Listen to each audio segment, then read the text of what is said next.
یہ پاک صلی اللہ تعالی علیہ وآلہ وسلم کی حدیث لکھی.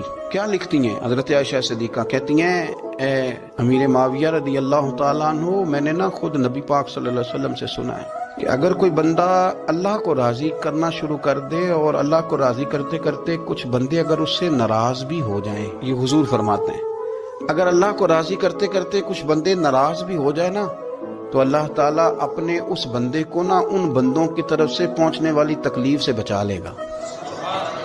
اللہ تکلیف سے بچا لے گا، ان کی طرف سے اذیت کوئی نہیں آ سکتی، وہ کر کچھ نہیں سکتے.